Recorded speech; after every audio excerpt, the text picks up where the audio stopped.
Assalamu alaikum, bienvenue à tous, j'espère que vous allez bien. Comme vous le savez peut-être, Éric Zemmour s'est fait agresser il y a quelques jours. Et Éric Zemmour, plutôt que de réfléchir un petit peu et de se dire finalement, est-ce que j'ai pas été agressé parce que je provoque les gens et d'ailleurs je suis condamné pour provocation à la haine. C'est vrai que c'est pas bien ce que je fais, voilà. Ben non, Éric Zemmour, il attribue son agression à l'islam. Je pense que c'est islamo-racaille. C'est ça le problème d'Éric Zemmour. Il mélange tout. Il pense qu'il y a des islamo-racailles Qui chassent et pourchassent les infidèles.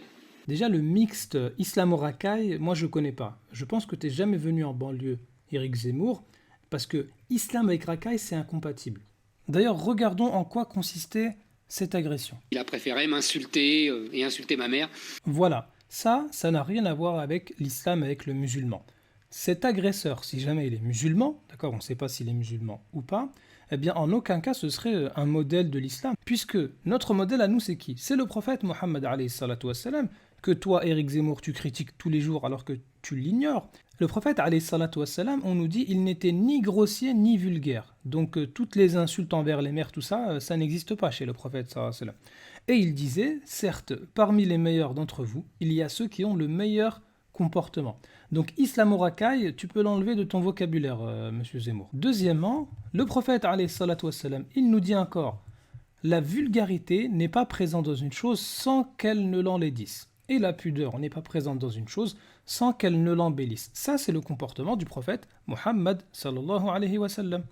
Également, le prophète alayhi salatu wa sallam, il nous dit le croyant. Regarde là, tu nous dis islamo-racaille là, ça n'existe pas ton truc. Le prophète alayhi salatu wa sallam, il nous dit le croyant ne critique pas les autres, ne maudit pas, n'est pas vulgaire ni impertinent. Donc une personne qui va venir insulter Zemmour et en plus sa mère, eh bien il n'a rien à voir avec le comportement du musulman. Ça n'a rien à voir. Et le prophète alayhi salatu wa sallam se désavoue de ce comportement-là. Regardez un autre hadith. Le prophète alayhi salatu wa sallam, il dit certes fait partie des plus grands péchés qu'un homme maudisse ses parents. Et oui. Et puis après, quelqu'un a demandé au prophète alayhi salatu wa sallam, mais comment un homme peut-il maudire ses parents? Effectivement, c'est un peu bizarre. Eh bien, regardez bien la suite de la réponse du prophète alayhi salatu wa sallam. Il dit un homme insulte le père d'un autre homme, qui alors insulte son père, et il insulte sa mère, et alors l'autre insulte sa mère. Autrement dit, le fait d'insulter les parents de quelqu'un d'autre, eh bien c'est interdit en islam, puisque ça va faire que cette autre personne-là va faire la même chose. Donc autrement dit, en islam, on n'a pas le droit d'insulter, et encore moins les parents des autres. Donc tout ça, ça n'a rien à voir avec les islamo-racailles. Qu'est-ce que tu nous racontes, monsieur Zemmour?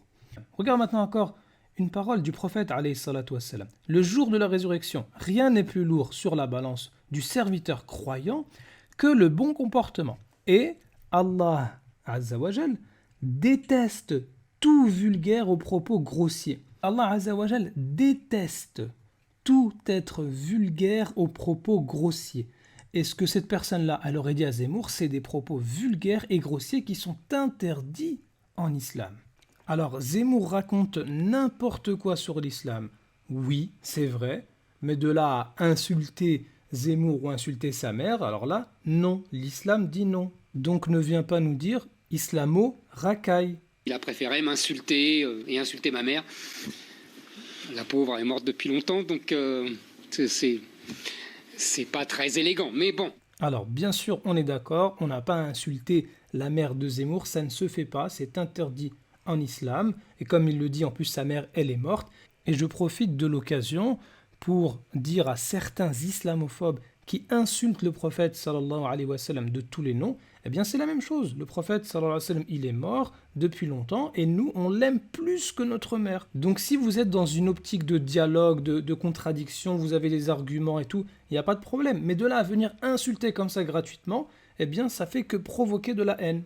Comme ce que l'homme a fait envers Zemmour, on condamne. Et il a expliqué qu'il voulait me contester mon point de vue, mais qu'il n'avait pas les armes rhétoriques et intellectuelles pour le faire. Alors ça, c'est un gros mensonge de la part d'Éric Zemmour. Soi-disant, l'agresseur, eh bien, il l'aurait insulté parce qu'il n'a pas son intelligence, il ne peut pas démontrer que Zemmour raconte n'importe quoi, alors que ça, justement, c'est n'importe quoi. On a déjà vu qu'Éric Zemmour racontait tellement de bêtises sur l'islam qu'il n'y a même pas besoin d'avoir de la rhétorique pour le voir, hein. On finit avec un ami d'Éric Zemmour qui lui aussi raconte vraiment n'importe quoi.